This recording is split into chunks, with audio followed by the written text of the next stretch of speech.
बाबा आज्ञा चाहता हूँ आपसे। मंत्री वो बाबा बोलते हैं अपना हौशी भोजन खिलेगा, वो नहीं हो सकता ही। क्यों नहीं महाराज? पहली परीक्षा ले लो। सही है बाबा, क्या बात है? जाओ पहली परीक्षा ले लो। बाबा आप हंट मत करो। देखिए मेरे पास वक्त बहुत कम है, मुझे आज्ञा दीजिए, मैं वो खाना खिलाऊंगा घोड़ा को और लौट कर वापस चला जाऊंगा। खाना हाँ सबसे पहले एक शर्त है, खाना जो लाता है सबसे पहले जो ला करके आता है इसको खाना खाना पड़ता है। हे मंत्री निकालो खाना। मैं आपका वचन से सहमत हूँ, परंतु वह जानवर का खाना मैं कैसे खा सकता हूँ? नहीं खाओगे, इसमें कारण क्या है? कारण यही है कि वह जानवर का खाना है, इंसान नहीं खा सकता है। ना, पहले तो खाओ, इसके बाद बताइए घोड़ा को खिलाना। खाओ खाओ। हे मंत्री मेरे साथ हट मत करो। क्या जानवर का खाना कोई भी इंसान नहीं खा सकता?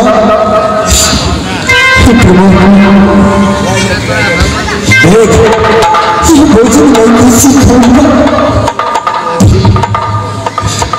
यह बैल की द्वार में दिया हुआ भिक्षा ग्रहण कैसे करूंगा? दाल कुछ काला है, नहीं खाओगे, पहले तो परीक्षा लेंगे। महाराज खाना खाने के लिए नहीं तैयार है। क्या नहीं तैयार हुआ? ठीक है, इससे परीक्षा वो बाबा नहीं खाया ना, वो मैं छर के खिला कर पहले देखो। चेक कर सकता है? ठीक है महाराज, मैं चेक करता हूँ। देखो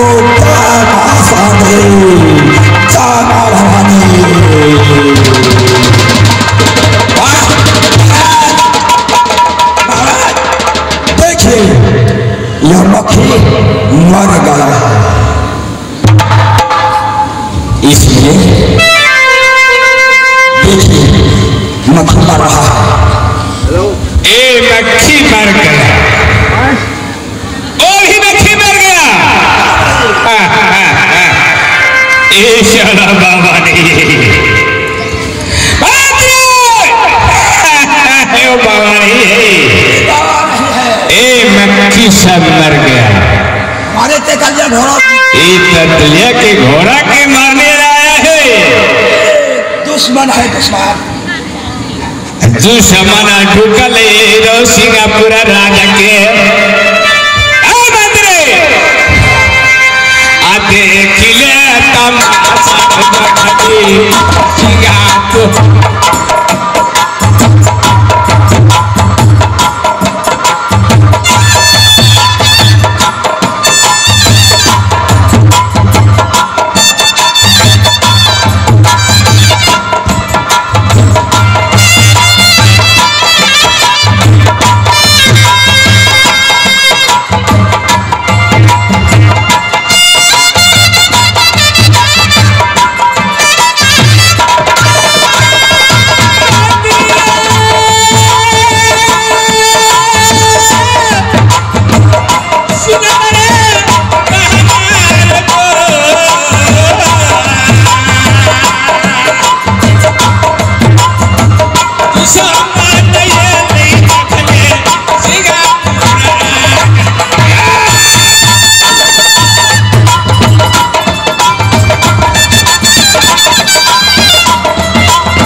फांसी का मुराद नहीं है मेरा गलती फर्क मार लिया है क्या माफा हो राजा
ये शेर के पास रहेगा नहीं बोस नहीं बजेगा जो मारने पिटने से सला नहीं मर जाए। तो क्या किया जाए महाराज? क्या किया जाए?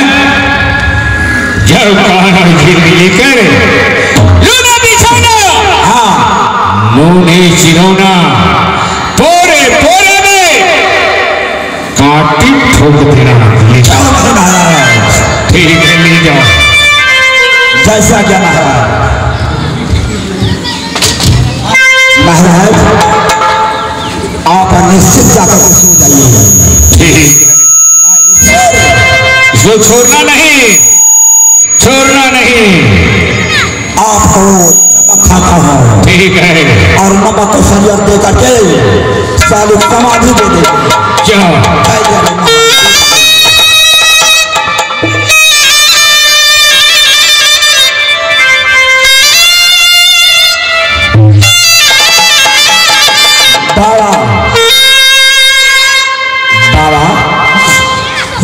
रमैया जी के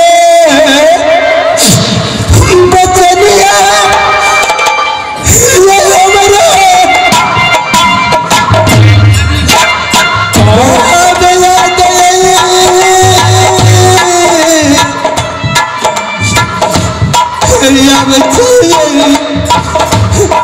सिंगापुरा नगर में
गोपीचंद के पाठ हमारे मंगल के मंगनी कैसे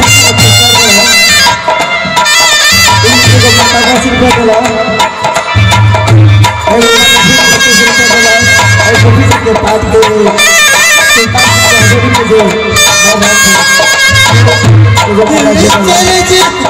बच्चा भी कर सकते हैं।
जोगी के रूप में एक लगी प्याई या तब तक तुम नैहर में रहा ना गुरु के आहट पूरा न भे, गुरु के आहट पूरा हो जाए आज भी कौना का की तरह में नगर रात की लेके जाओ ये स्वामी की बचत मांगी ये कहाँ तक मैं हर जाऊं लेकिन अखन तक ये नगद राशि लौटी स्वामी माता चंद्रगढ़ गुरु का हाथ पूरा भवन कोई पता नहीं भगवान लेकिन मन में एक विश्वास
आकाशवाणी से हम माँ दुर्गा बोल रहे जयपति के आसरा में उपति तोहर के सिंगापुर राज में यानी सुल्तान सिंह के राज में दरबार में कि बांध गए राजा सुल्तान सिंह ने पान के उनका पेशाब करे नूने उछौला नूने बिछौला और जेल कारागार में बंद कर दिए छल छल प्राण की गोपी चलते हुए रहिए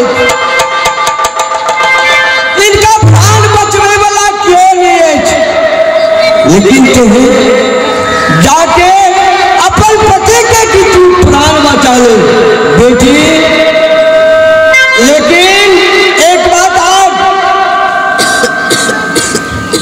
लड़की के भेष में तू नहीं जा सके अपन भेष बदल के पति के प्राण बचवे के खातिर में सिंगापुर जाके लेकिन पति के प्राण बचा ले ओतबा के नहीं लेकिन जब भी पति के बांध खोला कर तब के उनका साथ में युद्ध करके लेकिन पति के अपना पास में आकाशवाणी से कह रहे थे कान खोल के सुन के अपन पति के प्राण बचा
होता